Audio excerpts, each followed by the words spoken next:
Hey, Jonathan here.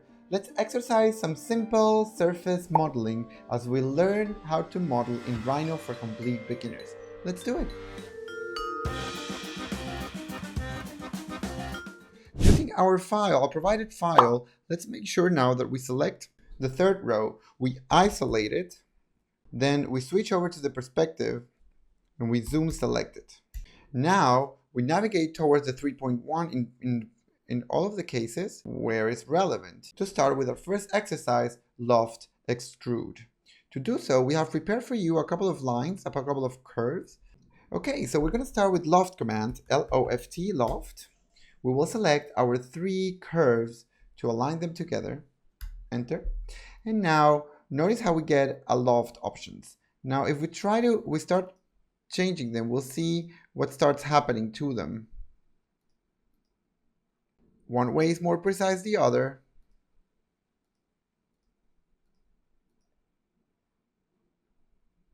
And if for some reason it looks completely different, try align curves and try to press on those vertices until it looks the way it should look. Done.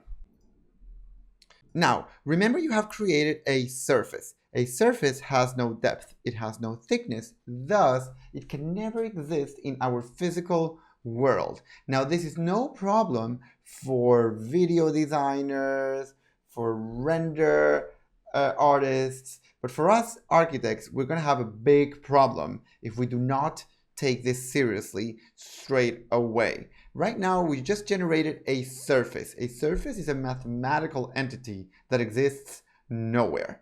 For us to be able to physically produce this object, be it by 3D printer, CNCing, or anything that we can bring into this physical world, it needs matter, it needs a thickness. For that, it's always important for you to think like that every time you come up with any shape at all. Right now, we have this shape. And on the left side, you can see that this one has a thickness to it. So let's start the extrude command, extrude surface command, careful. We select the surface we want to extrude and we click OK. Now keep in mind that as we get to know a new software, it's important for us not to lose our patience when it's not doing what we want to. So let's try to focus and see what's doing wrong and how to fix it. For example, here, this one is going to want to go up and down, and that is not at all what I want. So for that, we need to change its direction. To do so, I'm going to click on direction. I'm going to select the base point. So make sure to select something that's on the ground, here for example, and then move over to the top view and try to move sideways. Now, notice how we have all sorts of smart tracking happening here. Let's turn that off as well. Smart track off, and then we're going to push to the right, for example. I want this direction, or let's take ortho even out. Let's do this direction. So now we are properly extruding to a side.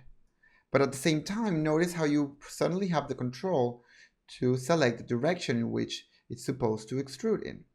Eventually, when you're happy with the width, you click on it, and now we have a shape that we can actually 3D print.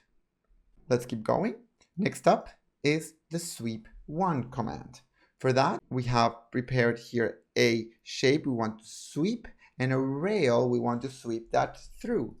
Let's start the sweep command, sweep 1. Then we're going to select first the rail, which is this one. Then straight away select the cross section curves. In this case, it's just 1. We do enter. So we select the object we want to sweep. Then we accept that. And here we're going to get some options that you can experiment with as you try this command yourself. But in this case, it's pretty straightforward. We basically just did a pipe. Now, this is a great way to model, for example, a handrail, where you just need to model one line, then it can then be followed by any particular cross section. In this case, it's a circle, but it could have very well have been a complex, really nice looking handle. Sweep. So that's 3.2. Let's keep going. Now sweep is a little bit more powerful than that, given that you can start with one shape and continue to a different kind of shape, or even put a third one in the middle, or as many as you want through the path. So for that, we're going to activate the sweep command as well. We are still, bear in mind, in the sweep 1. As I learned this, I wonder what sweep 2 gonna do if you can do this already. So we're going to go and select the rail. Then it asks us for select the cross section. That's one. And notice how unless you say okay, you can still keep adding sections to it, which will be this one, the second one. We click enter. We set the direction, and then the loft gets created. So here we get some options that you can play around with to see what happens. We click on sweep.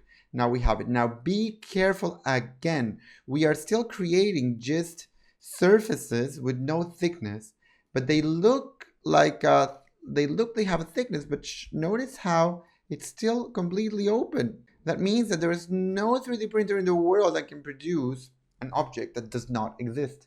So for that, I'm going to teach you straight away in your first modeling class how to close objects, to keep this always in mind. So this will be the next command that we will learn, which is cap.